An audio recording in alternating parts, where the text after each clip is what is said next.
வணக்கம். என் பெயர் இளையராஜா. நான் கள்ளக்குறிச்சி மாவட்டம் சின்னசேலம் பகுதியில் 9வது வார்டு உறுப்பினராகவும் மற்றும் கிளைச் செயலராகவும் இருந்து வந்தேன்.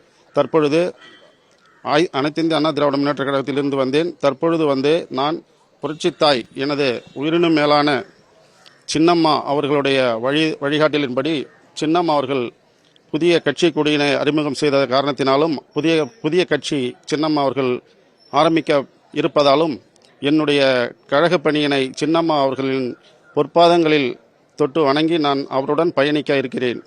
மற்றும் சின்னம்மா அவர்கள் புரட்சி பயணம் மேற்கொண்ட போதும் சின்னம்மா அவர்கள் கள்ளக்குறிச்சியிலே கருணாபுரத்திலே கள்ளச்சாராய சாவு நடந்தபோது வந்து ஒரு உயிரை காப்பாற்றினார். அந்த உயிர் ஊசலாடி கொண்டிருந்ததை சின்னம்மா அவர்கள் வண்டியை நிறுத்தி அந்த உயிரை காப்பாற்றி அந்த நபரை மருத்துவமனைக்கு அழைத்து சென்று அவரை காப்பாற்றினார். இதையெல்லாம் கண்கூடாக பார்த்தபோது சின்னம்மாவினுடைய மனிதாபிமானத்தை என்னவென்று சொல்வது தெரியவில்லை.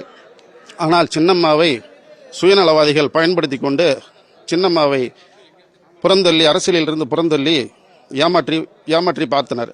ஆனால் இன்றைய மக்கள் சின்னம்மாவை தெய்வமாக பாவித்து அவரை அரசியலுக்கு வரும்படி இதுநாள் வரை கூப்பிட்டுக் கொண்டிருந்தனர். சின்னம்மா அனைத்து இந்திய அண்ணா திராவிட கழகம் ஒன்றிணைந்தால் மட்டுமே நன்றாக இருக்கும் என்று கூறி வந்தவர் அனைவரையும் ஒன்றிணைக்க மிகவும் பாடுபட்டார். ஆனால் இந்த கயவாளிகளின் கூட்டம் சின்னம்மாவினுடைய கோரிக்கையை காது கொடுத்து கேட்கவில்லை.